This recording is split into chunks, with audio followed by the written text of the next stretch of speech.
Ladies and gentlemen, I would now like to introduce Irene Dorner, President and CEO of HSBC Bank USA. Please take your seats.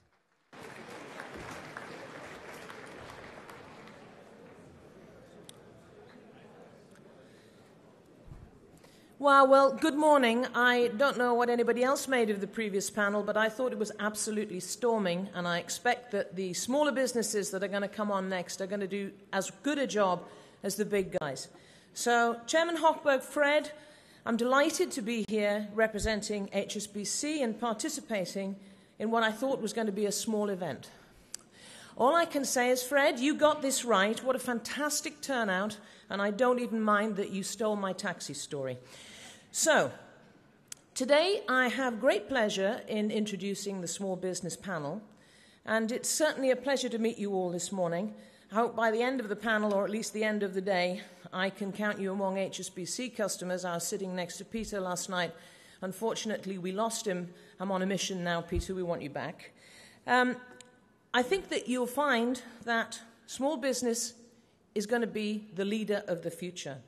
But before I turn over to the panel to give you their fantastic insights, I'm sure, I'd like to just share some perspective from the international banking sector on the outlook and opportunities that we see for small business in the global arena.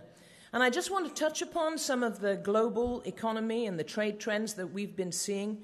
And I'd also like to give a few insights on how small businesses can take advantage of the global connectivity that exists in the world today and harness the international marketplace for the growth ahead. So some perspectives on the global economy and the trade trends. Well, global connectivity, and you heard it in the previous panel, is actually part of HSBC's DNA because we currently operate in 87 countries with more than 100 million customers.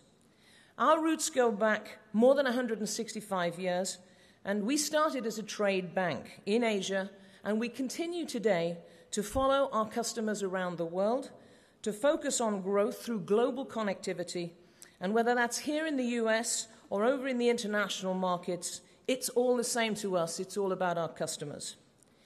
And what was said about financial engineering and real engineering?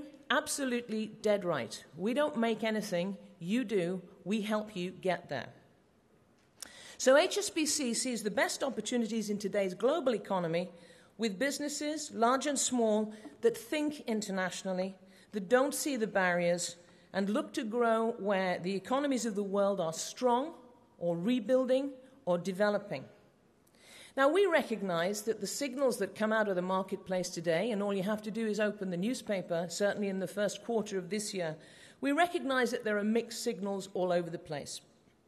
We recognize that there are global economic and also political risks, challenges, opportunities all around the world, and they're in the headlines every single day.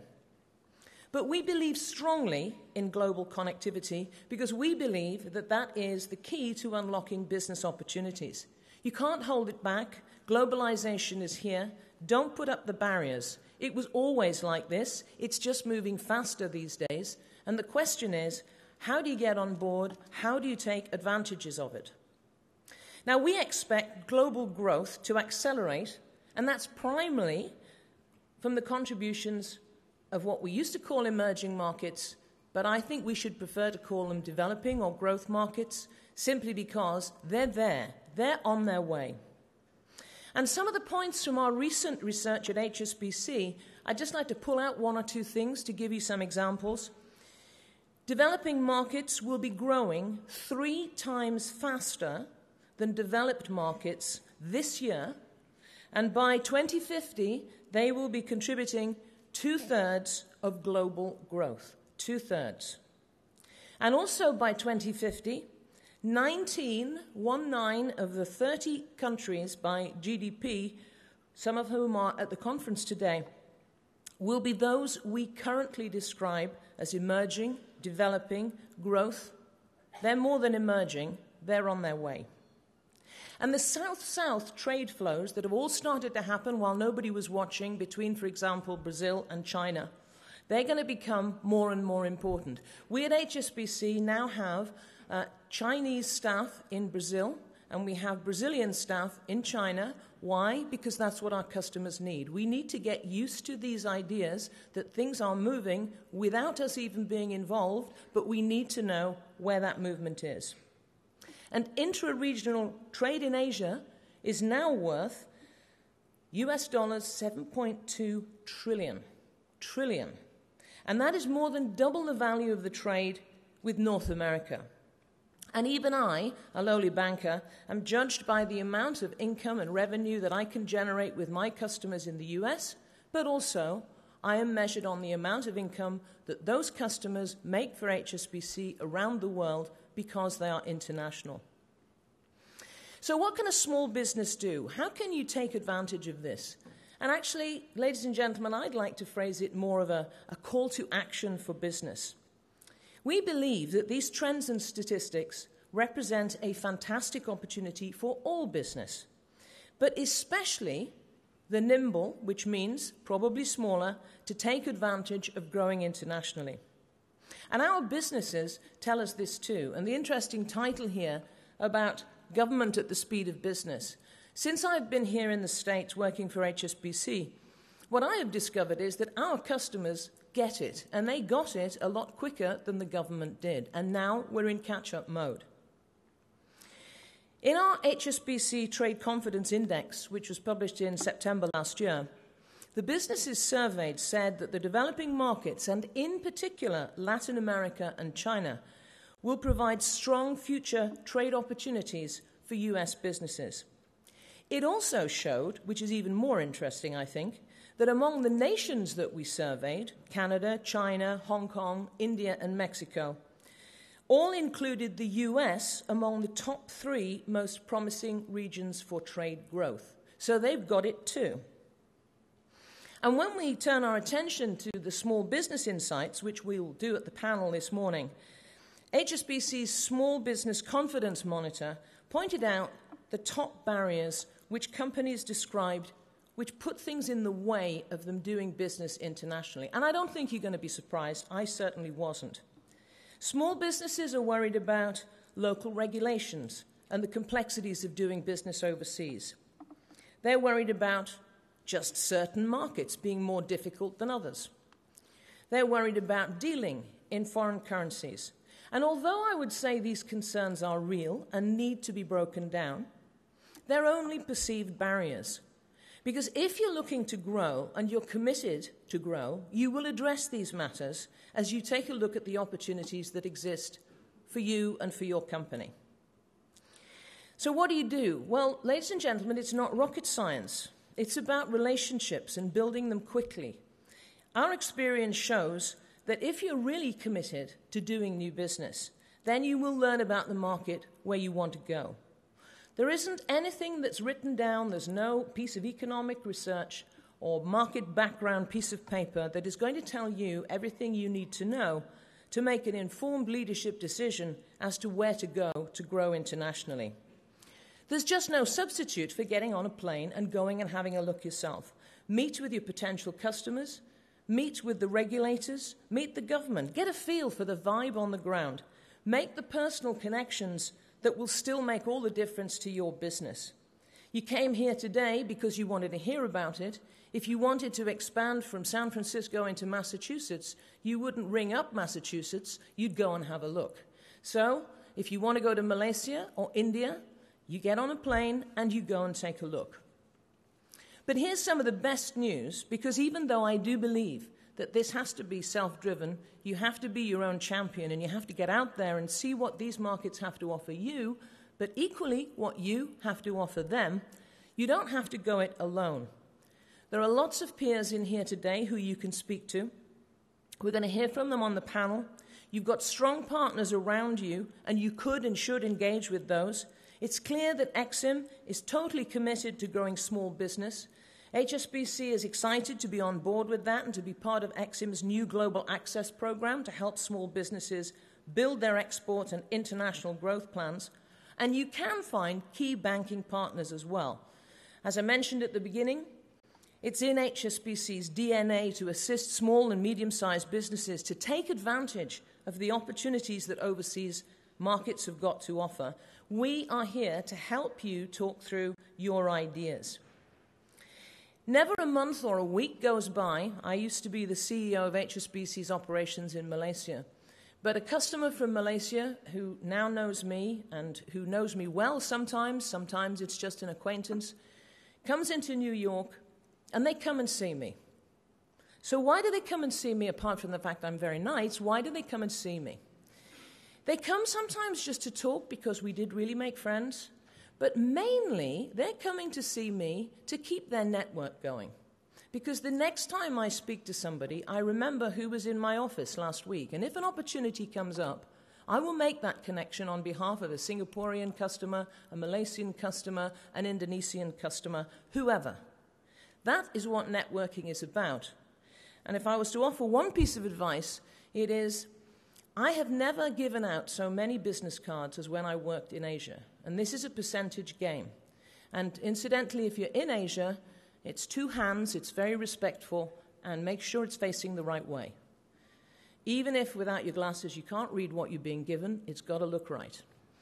So, I've come here today and I find that I'm giving out more business cards than people are giving me. You need to leave a piece of yourself behind. You need to make sure everybody knows that you were there. These are the small things that you need to think about when you're out. It is a percentage game. There are a lot of people out there. You need to be remembered, and then you need to work at it. So, this is kind of a call to action. You need to get out there. You need to get the information. You need to make the contacts, and then you need to keep that network going. But please remember that there are people out there to help. There are people who will connect with you, Exim Bank, ourselves, other banks, business partners. You can actually make it, and you can actually do an awful lot before you even get out there in reading what's available in terms of packages and help. So consider this to be a call to action. Small businesses, get out there, show us what you can do, and then you'll be on the panel next year explaining why you're now no longer a small business, that you've actually grown into something quite special and quite big. And now with that, I'm looking forward to the panel's discussion today, which is going to be moderated by Mike Hoffman of Inc. magazine. Mike's been with the magazine for 15 years of award-winning business journalism and currently serves as the editor of Inc.com and deputy editor of the magazine. So, Mike, it's over to you. Thank you very much.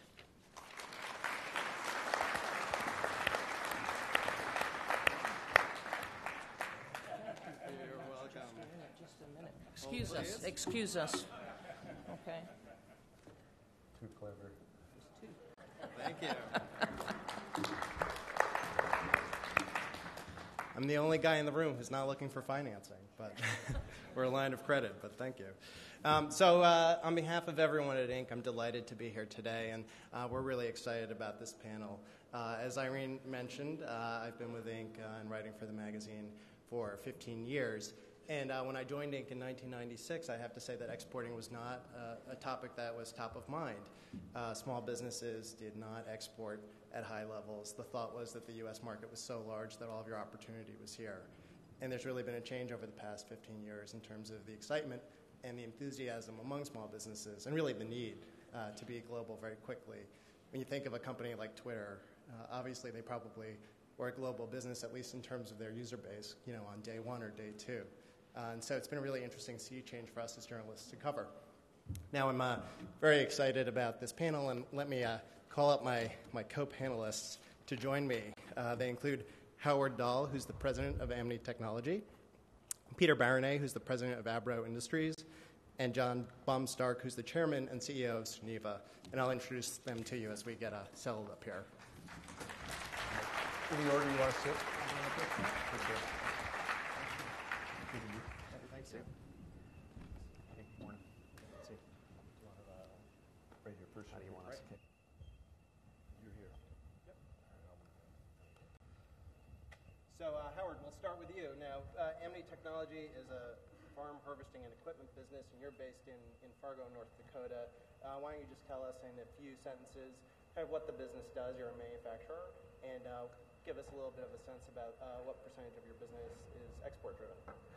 Well, you would know the company that my grandfather started. Perhaps some of you own a Bobcat loader. And in my hometown of 200 people, there's still over $2 billion of Bobcats being built every day. There are now 900 people in the town, but so our family's been in the equipment business for 3 generations. We're the world's leader in sugar beet harvesting, a niche product, and we do planting, seeding, and tillage equipment, so agricultural machinery. And about 50% of our business is export in the aggregate over the last 8 years. And these are big pieces of equipment, right? Very big. We make 60-foot wide seeding machines and sugar beet harvesters that harvest 20 tons in 4 minutes. And what countries are you active in? Russia, Ukraine, Kazakhstan, Romania, Australia, China are the major markets, but a few other markets that we sell individual pieces. And I know your business is private, but can you share with us a sense of the size of the business and number of employees? A little over 100 million of sales and a little less than 300 employees. And what about your growth rate? Apart from 2008 where it was flat, it's been a very steady, probably 30% per year growth. Great. And we're looking at a very significant growth this coming year. Right. Now, John, your business is based in Norcross, Georgia, and you're a manufacturer of solar technology. Yes, that's right. And so can you tell us in a few sentences what part of your business is export-driven and give us a little bit of background? Sure. Yes, Suniva is a solar cell and module manufacturing company based outside of Atlanta, Georgia. The difference from Suniva with other companies is we get better power density at the right price point than our competition does, so more power in the same area. It's really a great U.S. story. We spun out of Georgia Tech's University Center of Excellence for Photovoltaics, which is a DOE-funded center.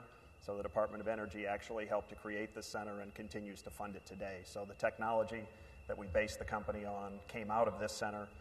We manufacture in Atlanta. We've created about 200 jobs over the last 2.5 to 3 years, and about 75% of our business in 2010 was export. So this is basic. How old is the business? About 3.5 years old. So you're sort of a startup that's gone very rapidly to several hundred jobs. It sounds like. That's right. And primarily export driven. Yes. Yeah. What markets are you big in? China has been a big market for us. India has been a big market. Europe, some in South America as well, and Canada is starting to grow now for us as well. I feel like Oprah. So give me a sense of, in terms of, I know you're a private company as well, but can you give a sense of the size of the company in terms of revenue? Yeah, my CFO will be cringing when I throw numbers out, but we did in excess of $100 million in revenue last year. So in 3 years, in excess of $100 million, and Yes. 75% of that is export-driven. Right. Wow, that's really quite amazing. And finally, Peter Baronet is the president of Abro Industries. Now, you are based in South Bend, Indiana. Is that correct? We are. And your business does branded products, automotive, industrial, and consumer products. And I think what percent of your business is export-driven? Actually, we do 100% of our business is international. We sell nothing in the United States, and furthermore, we have always concentrated on what is politely referred to as the developing world. Everybody wants to go to Paris and Rome and London. Not a lot of people want to get on the plane and go into parts of Africa, the Middle East, and Central and South America. We'll do business this year in 185 different countries, and again, 100% of it's international. This is for all of you, and we'll start with Howard. Can you sort of talk about when you first decided to become an exporter? I mean, was this something that you saw as a business imperative, or was it sort of driven by your personal interests as CEO? I have to confess I got a taste of it in the early 60s when the Bobcat was going international and actually doing some joint ventures in Italy and England. And so I would host people, take them out pheasant hunting. And so I got the view of the world, even though my world was very provincial. But the significant exporting for us really began with my first trip in our first business when it was still the former Soviet Union. And we saw the very large farms, and we were the leader in what was called no-till air seeding technology in North America. And I saw the size of the farms in Russia, and I said, someday that's going to be a great market. And so it was a strategic move, and that was really the key to opening the doors for us. And that began in early '92, and so I've now made, tomorrow I'll make my 62nd trip into Russia. So. Wow. And what about you? It sounds like it was part of your strategy right from the get-go. Yeah, it was. The renewable energy market was much bigger overseas than it was in the U.S. in 2007. So for us, it really was a business mandate that if we were going to grow substantially, not knowing the size of where the U.S. market would go, we needed to go international. So our first customers, our first sales were international. And where did you start? India was actually the first market that we entered into. As we looked at the marketplace, Germany at the time was the largest solar market, and as a very small startup company, we could have been probably the 50th, maybe 100th largest solar company in Germany. So we chose not to go to Germany and do battle with the much larger competitors. And as we evaluated marketplaces, we looked at India and felt very strong about India. Regardless of government policy, you had a huge need for energy, and we believed in India in the long run. So India was the first market that we went after, and I think it was a smart decision in the long run. And Peter, for you, was it driven by your interest in exporting? Was it driven by a business imperative? Actually, we trace the company's roots go back to 1939 when our founder put out a shingle. In those days, you didn't have the internet. I'm not quite sure how he did it. And he opened up as a translation service. And as he started to translate letters from American companies, they said, "Hey, Bob, that's a great letter from Mexico, but they want to buy our machine tools. They want to buy our generators. What do we do?" And he was an entrepreneur, and he said, "Hey, I'll help you out." And you talk about being gutsy. He incorporated his business and left Studebaker Corporation in 1944 to concentrate on international trade. The world is at war, ladies and gentlemen, and he starts a business in international trade. He's got nothing on any of us, frankly, as far as I'm concerned. So it's in our DNA, as Irene said from HSBC. It's all we've ever done. And we go out there and get on the airplane and develop the markets. I think it's interesting that you say it's in your DNA, because I wonder, what do you as a manager have to overcome in terms of internal concerns or opposition about doing business overseas, if anything? You want to start with me? Sure. You really, the leader of the company has to say this is important and have to bring people along. And some of the most painful things that I heard was when our assembly people said, "We don't have to do as well for this because this is going to Russia." And maybe 20 years ago, expectations were a lot lower. But today, we demand and require the same quality everywhere, the same attitude. And so I think most of our people understand how important every single customer anywhere in the world is. And the attitude that you can do it. It involves translation of a lot of manuals. And I have to say, a couple of our larger competitors, major corporations in our space, didn't have their equipment designed to fit in a 40-foot container. And if our engineers work on a product and it doesn't fit in a container, I tell them to rip up the drawing, start again. Everything we do, it's got to be done up front so that it will fit in a container. And so it's a priority. And so it takes that attitude throughout the company. What about you, John? Yeah, I think for us, having started internationally, it's definitely in our DNA, and we continue. We like emerging markets, markets where renewable energy hasn't been heavily penetrated.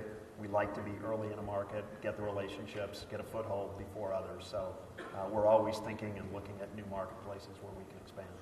As you were assembling your management team, I'm curious, what did you look for in terms of people who would have that sort of export DNA?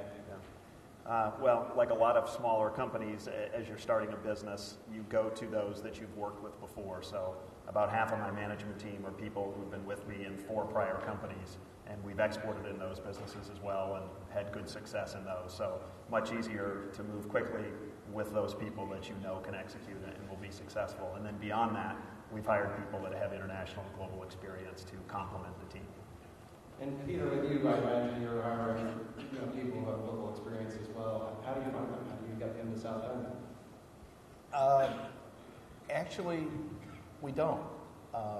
We actually look for people who have creativity, that are good with people who are not of their same nationality, that they can communicate in what we refer to in the organization as foreigner's English.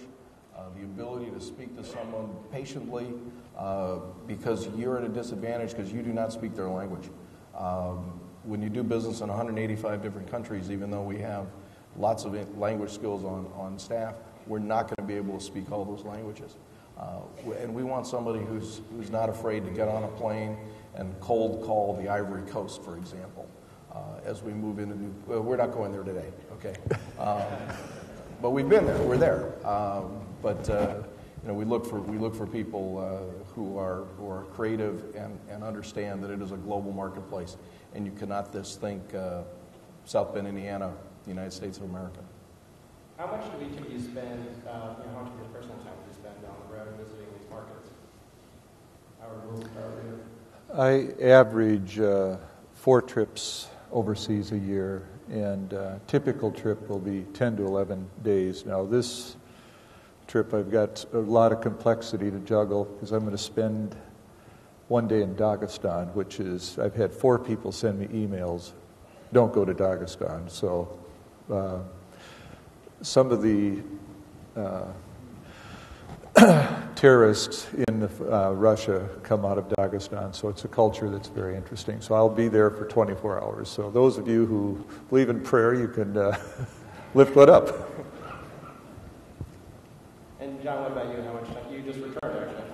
To Europe. Yeah, just flew in from Europe last night. I think I'm at about 100,000 miles so far year to date. So I'm spending 50-60% of my time internationally, really trying to spend time in front of customers. And Peter? I'm traveling less today than I did 30 years ago when I joined the organization, but still about 4 major trips a year. We also do a large trade show every year in Germany. We do it in Germany because it's easier for our African and Middle Eastern customers to get visas to visit Germany, unlike the U.S. trade shows, where visas are an enormous challenge. So ironically, we've had to export ourselves to Europe to be able to meet with our customers. And when we get them all together, they get real excited as a group like this. You feed off the people that are with you, and we like getting our distributors together. We'd like to do it in the United States, but we've had to start to do it overseas. So what are the big challenges? I mean, exporting obviously is a great opportunity for a growing business, but there must be some difficulties, some headaches to it. What do you guys find to be really difficult? Well, lots of stuff. At present, a couple of key customers, a couple of their key managers getting money from some of our competitors, and when you bribes. Yes, incentives. So when you try to run a squeaky clean business, you're going to lose some business, and a lot of countries don't have the same culture, same attitude. That's an issue. And in our case, the more equipment we have, now we have, in the Wall Street Journal last week, cover story featured 5 Russian companies that are all revenues of 500 million and above farming operations, and 4 of the 5 are our customers. Each has 60-plus sugar beet harvesters. And to give the same service there that we do here, it's very, very difficult. And so our greatest challenge is to service the product that we have there. We have about 7 service engineers on the ground, but it's probably not enough. And so constantly trying to match our customers' expectations with our performance. Are these expats? Are they U.S. born engineers, or are they people you speak locally? One is an American, all the rest are Russians. And John, what about you? What are some of the challenges that you're facing? Yeah, I think I agree with a lot of those points. We've grown very fast, and it's in some cases, I think in markets we probably got a little ahead of ourselves, and it's having the people in region. Even though we have distributors, like any business or any distribution relationship, you have to have people working closely with the distributors to ultimately make sure that your customers are successful. So for us, it's hiring and making sure we have people on the ground that are supporting the distributors, making sure that the business practices are followed like we need here in the U.S. That's probably one of the biggest challenges. So Howard has found some of those issues in Russia. What are some markets that we found to be difficult? I think as you throughout Asia and throughout other markets in Asia, it's understanding the business practices and understanding how you can support those and how you can make sure that the way you need to do business is enforced. And do you look for people, again, when you're assembling a management team of expertise in different regions, or how do you go about sort of building up that in-house expertise? Yeah, absolutely looking for people in region with experience. We also look for advisors through a board of advisors. We have a great investor group, NEA, Warburg, Goldman Sachs. They all have people in region. They've been incredibly helpful. And sometimes I think we probably don't ask enough, but when we reach out, we always get very good in-country help. The truth is, I don't really make anything. I private label. I buy from American manufacturers. We put our label on it. I'm a virtual reality manufacturer. I market it overseas, and I finance my distributors. And our biggest challenge has always been finding the financing to be able to extend 120, 180-day terms to my distributors, committed group of Abro branded distributors, and be able to pay domestic terms. Most manufacturers in the United States are not going to extend those kind of terms to me, so I've got a little bit of a shortfall. Didn't have a lot of working capital, had to turn to financial institutions, and because of that, 10 years ago we began to work with the Export-Import Bank. They look at our customers, they add the guarantee. We started with a single buyer policy for our Nigerian customer who's here today. We've grown to a multi-buyer policy. We've grown to use the XM working capital guarantee. And with that guarantee from the Export-Import Bank, my financing becomes a heck of a lot easier. I pay the bank a fee. But in the 10 years I've done business with the Export-Import Bank, they've never had a loss. They've never had to pay me and worry about collection. Over those years, in aggregate, that's probably been about $500 million worth of total sales. We've paid a lot of fees to the Export-Import Bank. Happily, Fred. Happily. B, zero corporate tax rate. Oh, where did that come from? But that's been our greatest challenge, and we've been able to meet it because of the skills of the people here at the Export-Import Bank. John, what about you? You mentioned you had a significant outside investment in the company, but what about your access to capital? Yeah, I agree there. Working capital has been an issue for us. We make some of our product in the U.S., and some of it is assembled in Asia as well. And the product is heavy and moves by boat, and we tie up a lot of working capital. And Export-Import Bank has been fabulous at working with us to help us finance some of those receivables. And it's helped us add jobs. It's helped us expand manufacturing. They've also worked with our customers to finance projects, which gives our products a competitive advantage when they're looking at a competitor, a product that's made somewhere else in the world. They may have, India, for example, very high interest rates, and the Export-Import Bank interest rates much more attractive. So the customer overall looks at our product versus a product manufactured somewhere else, looks at the total project and the financing that XM can bring, and it gives our product a huge competitive advantage. So it's actually part of our go-to-market strategy is to introduce Export-Import Bank into it, and they've been a fabulous partner.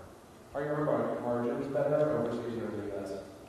Depends on market, by market, and what tariffs are paid by the government, what the level of support is for solar products. But historically, European margins have been better than in the U.S. What about your margins better overseas or in the U.S.? I've never sold in the U.S. Do you guys make any money? I don't know. No, we work on an enormously skinny margin. Isn't that right, Josiah? We make a small margin. We make it up on volume, as the saying goes. We'll do about $180 million this year. We have 22 people. We support a lot of American jobs. We have a lot of people making stuff for us. But the reality is, South Bend, Indiana, I got 22 people. 25 years ago, South Bend, Indiana, we did about $7 million worth of sales. We had 16 people. So if you want to scale up, that's not bad. We're kind of excited about that. So your revenue per employee is pretty remarkable. Our revenue per employee is very high, and what follows from that is our gross profit per employee is very high. Our fee that we pay to Exim Bank per employee is very high. Taxes per employee is very high. Do you want me to go on? You also want that zero corporate tax rate, I have right? zero corporate tax rate. Howard, what about you, your access to capital? We've done 3 straight years now, a $10 million line of credit without a bank guarantee to a publicly traded agribusiness company in Ukraine. And it's been wonderful for them. About half the equipment's been ours, half other American companies. And it's worked out great for them. And so all the Exim work we've done has been medium term. We've partnered through other companies in Turkmenistan and Azerbaijan in the past, but out of the 4 leading Russian sugar beet companies that are all these huge agribusiness holdings, 3 of them have used Exim financing with our equipment. So it's been primarily the medium-term financing for us, and it's been very, very helpful. What's your typical deal size? Well, the largest to one customer probably would be $10 million of equipment. But I would say our average sale we write with somebody will be $2 to $3 million. And what's a typical sales cycle or the length of the sale? It's a seasonal business. You have either planting or harvesting, and so you basically try to get the sale soon enough to get it built and get the parts ordered, and so it's basically a 6-month cycle. We try to get orders 6 months before shipping, and it's not easy to do. And you do have a sales force that's devoted to those markets, or how does that work? We do. You know, the relationships with the owners of these large agri holdings are the people I personally have to see, and now they expect to see me, and so. But I have another team of people that are full-time managing relationships at other levels in those businesses. And Peter, how large is your sales force? I have 6 individuals in the United States that work directly with our distributors. But for example, our Nigerian distributor is here, Casteras Motors. They have close to 250 people dedicated to the sale of agro products in market. They have 7 warehouses throughout Nigeria. They have trucks. They have distribution. As I said, they've got salespeople. So as you can see, we're selling him in significant quantity. He's then going into the marketplace and delivering 5 cases, 10 cases, or even 3 pieces of our product. And unlike Howard and John, my products are consumable and repetitive. We sell masking tape. We sell super glue. We sell automotive spray paint. We sell waxes and polishes, the kind of products that are used, consumed, and repurchased. So in that respect, we're the blade of the razor and blade approach. John, what about you? What's your typical sales cycle overseas compared to the U.S. and how many sales people do you have on the ground? Sales cycle depends by project. We have some of the smaller projects, if they're approved, permitted, can be very quick. They could be a customer calling and wanting product within 30, 45 days. There's other projects where you're working through government approvals, and they might be over a 12-month period. So really just depends.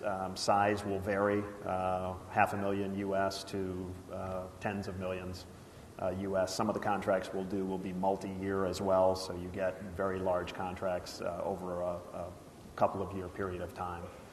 Sales force we have is actually pretty lean. We have about 5 salespeople that are full-time, and then I would put our senior management in the sales force as well. We all spend time with customers, and I'm sure like these guys, the customers want to see the senior management that's behind the company, and they want to know that you're committed. How many people would you include in your senior management? In terms of seeing customers, every one of our senior managers, our CFO, spends a lot of time with customers, all the way down. Our chief marketing officer, obviously, our head of products. Like 5 or 10 people? What's the... Yeah, about 10 people. Okay, great. And so, Howard, I know you had some dark days, particularly early on. as an exporter. Can you talk a little bit? Would you share that with us? What happened and how did you sort of push through it? If anybody was doing business in Russia in 1998 when the ruble crashed and had credit out there, you know what a dark day is when overnight you see an 80% change in the value of, or the ability of your customer to pay you what they owe you. And I'm a risk taker, and so I had been giving some credit. In the early days, the complexity was doing barter deals, and so you'd take a trainload of rapeseed oil, or rapeseed, to take it to crushing, and you give them a machine for that. So in the early 90s, before any company had a balance sheet or an income statement, and they didn't even know what it was you either did a government deal or some sort of barter deal. And knowing what I know now, I could have been very wealthy if I understood the nature of that barter arrangement. I turned down some deals that were really too good to be true. What was the best one? What's that? What was the best one? Well, you know that, Mike. The 30,000 polar fox pelts. I had no idea what I'd do with 30,000 polar fox pelts. And I found out later what they were worth, and it would have been a chance to make about $6 million on a transaction. But I was young and naive and didn't know what I was going to do with it.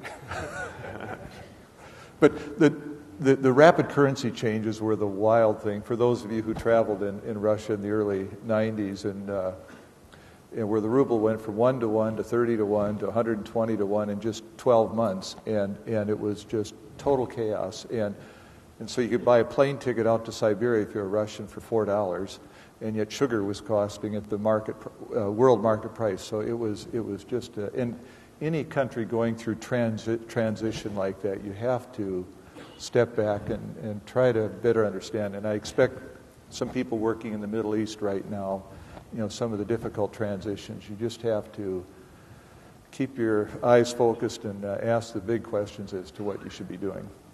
Now, Peter, being active in the 180 markets, you must see a lot of chaos and conflict and face some difficulties. What are some of the more memorable episodes that you've been there? Well, just in the last couple of months, let me bring up Egypt, Libya. We have two very dynamic distributors in those two countries, and we were in constant communication with both of them. And both of them said, it's not as bad as you see on TV. Just ship.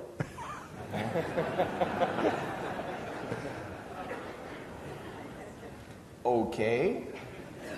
So did you? We do. Thank you, Fred, very much. We have continued to ship to our Libyan distributor, and he's been paying us. He's in Benghazi, by the way. He's not in Tripoli. So he's been in Benghazi, so I think he's going to be fine. But we knew if we stopped shipping him, here's a guy that when we started working with him about 10 years ago, did a lot of other things, and over the 10 years, like many of our distributors, began to dedicate his business to our business. He became exclusively an Abro distributor. His livelihood depended on our products. If we had failed to ship him, we would have essentially put him out of business. And I didn't want to do that. So we've continued to ship to him. Same thing with our guy in Egypt. Now the Egyptian market is stabilized. The banks have reopened. Money's coming in on a regular basis. So I think we've done the right thing. But I've been whipsawed by currency transactions as well. And it's been an interesting run, to say the least. And John, your company is relatively new, but have you had sort of dark days, and if so, what were they? Well, when we were raising some capital early in the formation of the company, I was in New York raising capital and had to sort of walk out in the street because the cameras were there when Lehman shut down. So that was, we're saying this is going to be fun raising money in this period. When we launched our product was right in the heart of the financial crisis. So we had a huge booming renewable energy market that sort of put the brakes on and came to a screeching halt. And fortunately, our product was differentiated, so we had, even though we were the newest supplier to many people, they wanted our product because they could make more money on their projects with us. So fortunately, we were differentiated and actually did well and were able to grow and achieve our business plan during that time. But yeah, in about 3.5 years, we've seen lots of up and downs. Currently, we don't do any business in the Middle East, so we haven't. That has not been an issue for us, but the Middle East certainly should be a good market for us over time. So, now, being in a space like solar where there's a lot of activity and innovation, do you worry about intellectual property and having difficulties with that as you enter new markets? well, one of our key philosophies as a business, we believe in American innovation. So we spun out of the U.S., out of Georgia Tech, out of the Center of Excellence there. Our research is all done in Georgia. So we feel good about protecting our intellectual property there, and we export overseas. We do have some factories overseas that do contract work for us, but the nature of our product is very hard to reverse engineer. So when you see a solar cell or a solar module, very hard to figure out because there's recipes and temperature and time and those sorts of things. So we're always concerned about intellectual property, but based on how we innovate and the new products that we develop, we feel very good about the U.S. innovation and manufacturing, supplemented by some other regions as well. Howard, do you have any concerns about intellectual property with your equipment? We've had a number of Russian copycats over the years, and none of them have been able to copy really well. And so they have all failed, but probably 5 or 6 times people have started. And we have one product that is being replicated in some sales, but generally you have patents that are issued, and then you have all the details of every single material strength and dimension and tolerances. And when you get a complex enough product with, let's say, 3,000 different parts, it's hard to copy it exactly, but we nevertheless are concerned. But I'd like to, John said earlier about adding value to a customer. I think one of the greatnesses it has, in the previous panel said it well, about the greatness of America has been innovation when we've done it really, really well. And that attitude of constantly innovating, doing things better, but knowing it has to add value, tangible value to the customer. And if you can't do that, be very, very hard. It's hard to sell here, much less trying to go into a new market. And so I think that's something that we all, as leaders, have to be always cognizant of. Am I adding tangible value to my customer? And does the customer really see that? Is your competition in those markets other U.S. firms, other exporters from elsewhere in the world, or homegrown industry? In our sugar beet equipment, it's strictly European competitors. On our planting and tillage, it's European and American. A few homegrown companies that are starting to get much better. Each year they're getting better at what they do. John, what does your competition look like overseas? We have most of our competition is overseas. There's a few U.S. companies, but not many are manufacturing in the U.S. We see a lot in China. In fact, about I think 70 or 80% of the world's solar cells will be manufactured in China this year. So we see most of our competition in Asia. And what about you, Peter? What competition do you see overseas? We see homegrown manufacturers that are competing against us, but from an intellectual property standpoint, probably one of the most interesting things that happened to us about 10 years ago is that a Chinese company popped up at a trade show in China, put up Abro Industries, and had duplicates, absolute counterfeits of every one of our products, and they represented themselves as the low-cost alternative. And it was a straight-out counterfeit. And it took us a number of years to shut them down. We got great support from the Chinese government. This fellow just was too egregious, and ultimately his hubris brought him down. Again, ours is not very technical. We don't have a lot of, solar panels. Hey, they're sexy. Sugar beets, they're sexy too. Masking tape? You got to be kidding me. All right? Come on, guys. Masking tape? You make a living selling that stuff? But we have a name. If you go into the Middle East today, you go into Pakistan, India and ask for a roll of masking tape from the equivalent of the Home Depot or Lowe's, they'll look at you kind of like you're looking for what?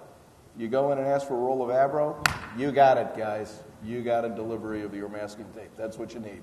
We are the Kleenex and the Xerox machine of masking tape and a couple of other products as well.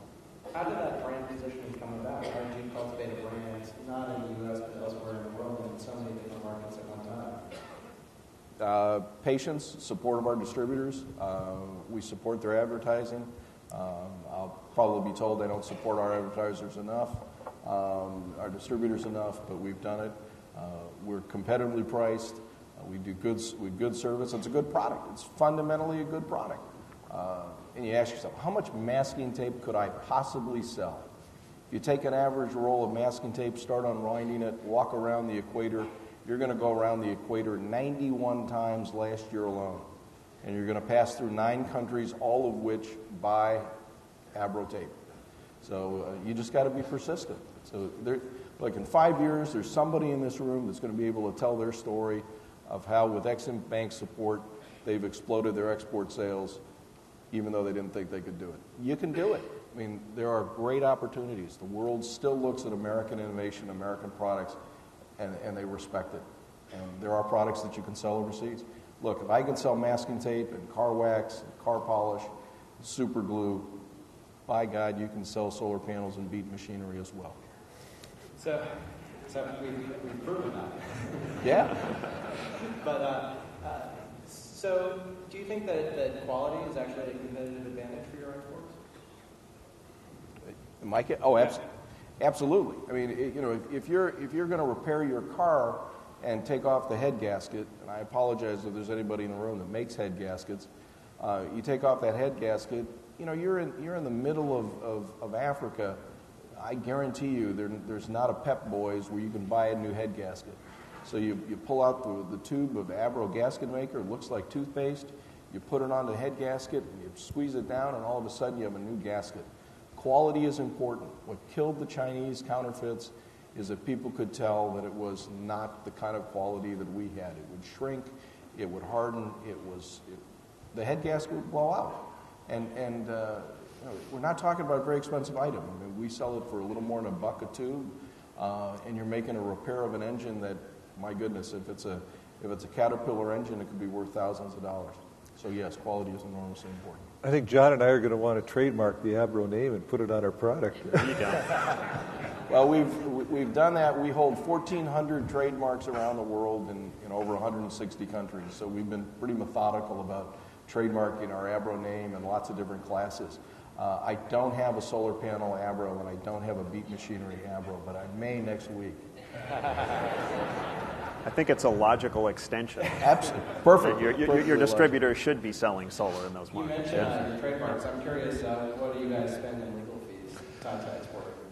Well, we spend in excess of $200,000 a year on international patent fees, because a number of things that we're doing, we do protect in China and most major countries, so we do spend a lot on legal fees. And John? Same. We spend a lot on patents. Intellectual property is very important to us, and we file in multiple countries, U.S. and China and other places around the world. And then on the trade agreements that we're doing, we have international lawyers involved as well. So lawyers like us. Yeah. And Peter, what do you spend typically on legal fees overseas? In the last 5 years, we've spent on average over $1 million a year in trademark protection, undercover agents, ironically spending money to buy my own counterfeit products. How smart is that? But indeed, that sets the case for legal action. We've had enormous success in countries. We stopped counting when we put collectively people in jail for over 5,000 days. We thought we didn't need to count anymore. So indeed, you do go to jail. You counterfeit Abro products, Pakistan, India, Saudi Arabia, China, you do go to jail. And I don't go to a lot of those countries anymore for obvious reasons. But it is all we have, and we protect it. We protect the name, we protect the brand, and obviously we're also protecting our distributor, and that's important. Is your growth strategy to sell more masking tape now, or more of your products that you already have, or is it to develop new products and move those into markets, or is it to look at a particular market and grow that business? A lot of it is driven by our distributors. We're very loyal to our distributors. Most of them are exclusive to their country. We work with them on creating new Abro products. When we started out 25 years ago, we led with masking tape and body filler and automotive thinner. Those were the three products. Nigeria was our single most important market back in 1985. Fast forward 25 years, we're doing over 600 different items. Nigeria remains our number one market. And they are buying all of those products in Nigeria as well.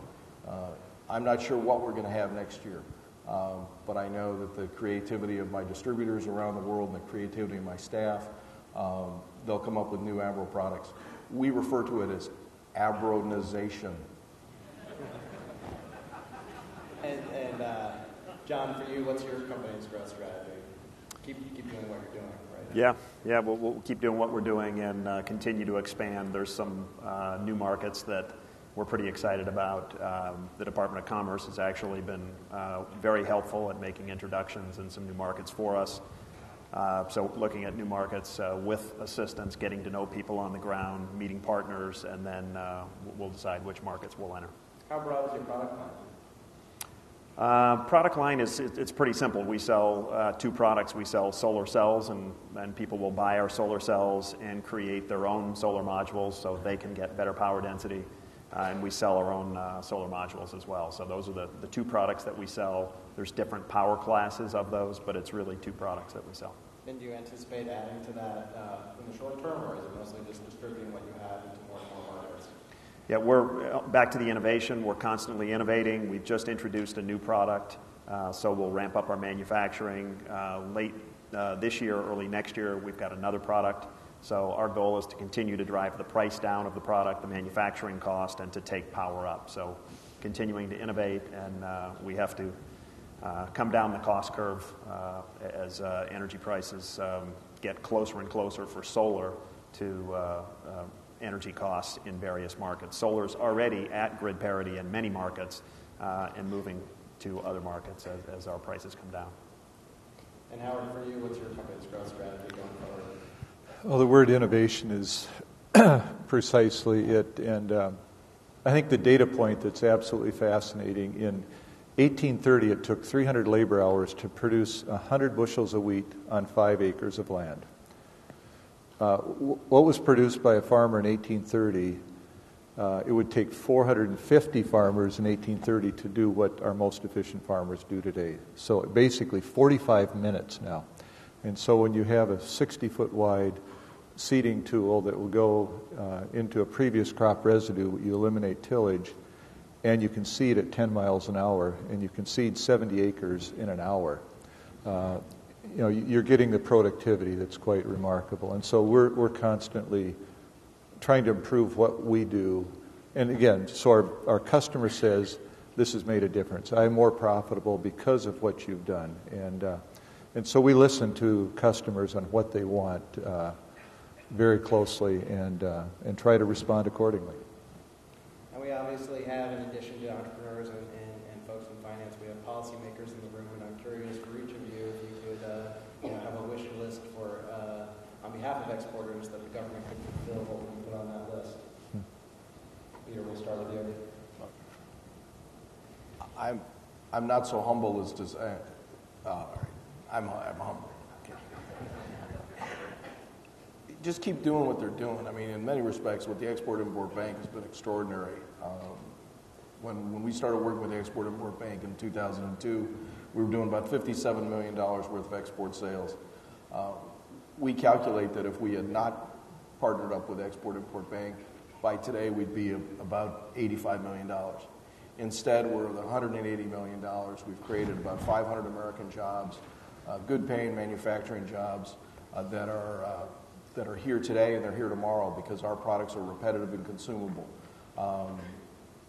To me, the best projection of the future is what's happened in the past. If we can continue to do that, partnering with Export-Import Bank, they add new programs, we're going to continue to move forward.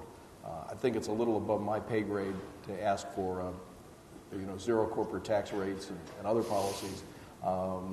Look, we've grown throughout the greatest recession that my generation has seen, and perhaps many generations have seen, because of the export marketplace. And for that, we feel blessed.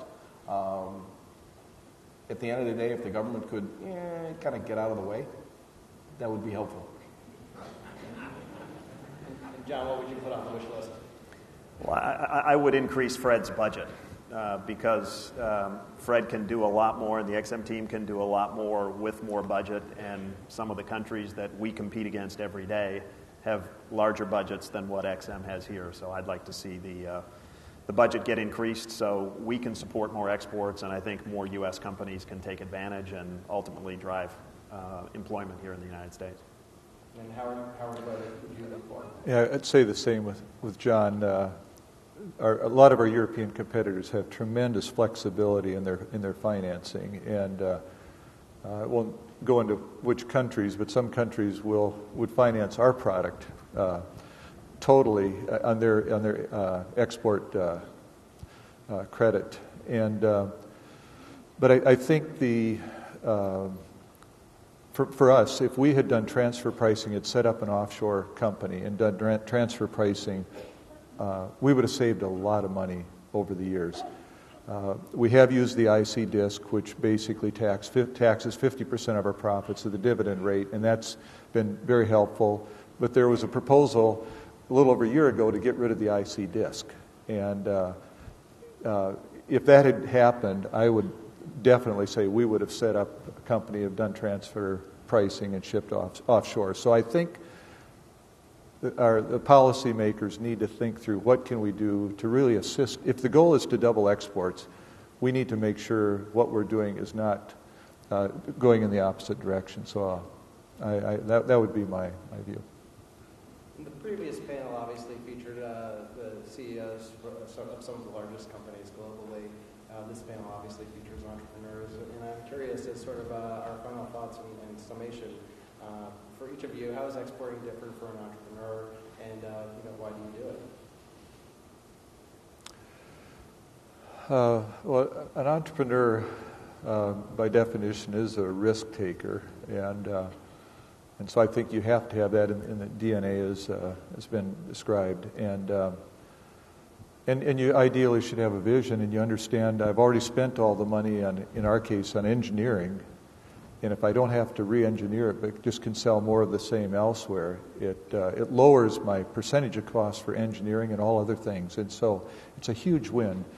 And in North Dakota, we've seen tiny companies, $4 million companies, double their sales by exporting. And in our case, we've assisted about 10 of them who'd had no representation in some of the markets. And we said, we'll introduce you and we'll help you get started. So we've taken 5 companies that do potato storage, potato equipment of various sizes, bundled them together, and have gotten some very significant orders for them. And every small company that has a worthwhile product that adds value can export. And so I think part of the doubling the export in the country is finding lots and lots of small companies that have great products. They just have to have somebody hold their hand and show them how they can take it to another place. That's great. And John, for you, how is exporting different for an entrepreneur? Well, I think we have to be very scrappy and very creative and really show our customers how we can add value, how we can differentiate from a service standpoint, be very creative, innovative. We don't have all of the infrastructure and support systems that the larger companies do. So no sleep helps. Sleeping with your BlackBerry under your pillow so you can be responsive. But seriously, I think it's risk is the big thing. We are taking risk every day, and we're making decisions that some of them, especially in the early days, when we bet on India, that was do or die for us, and failure was not an option. And if that market didn't work, I wouldn't be here today. So you have to assess markets, assess your customers, your product in that market, and then make a decision. And in our team, failure is not an option. If we choose to do something, we will succeed. And everybody has that mindset, and nobody goes in thinking that we'll fail. And fortunately, we don't. And we execute and make the customer successful. Right. And Peter, your final thoughts? How is exporting different for a company such as yours? Well, it's essential. It's all we do. But when you think back at my founder that started the business in 1944 with the world at war, people would think that he was crazy. He may be a risk taker. I may be a risk taker. Howard and John are risk takers, but we're not reckless.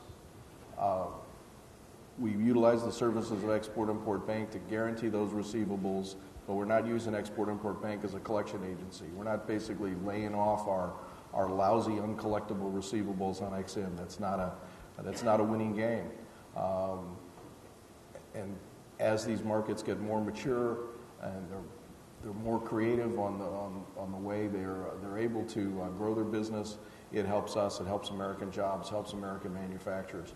I don't agree with President Obama on lots of things, but I do agree on the goal of doubling exports in 5 years. And if we're able to do that, and I'm convinced we will be able to do that as an organization, we'll be a $300+ million business by 2015, and we will have added to the 500 jobs that we created over the last 7 years. We'll add another 750 American jobs. That's 1,250 people paying Social Security, 1,250 people paying Medicare. And as I get closer to getting Social Security and Medicare, that's an important thing for me. I want more people working in America, creating wealth for themselves, and frankly paying my Social Security and my Medicare. Because I've spent the last 40 years paying it for my parents' generation, and indeed we've got to have those jobs in America to do that. And that means taking risk, but again, not reckless. Great. Howard Dahl, President of M&E Technology, John Baumstark, Chairman and CEO of Suniva, and Peter Faraday, President of Ebro Industries. Thank you so much for this panel today. Thank you.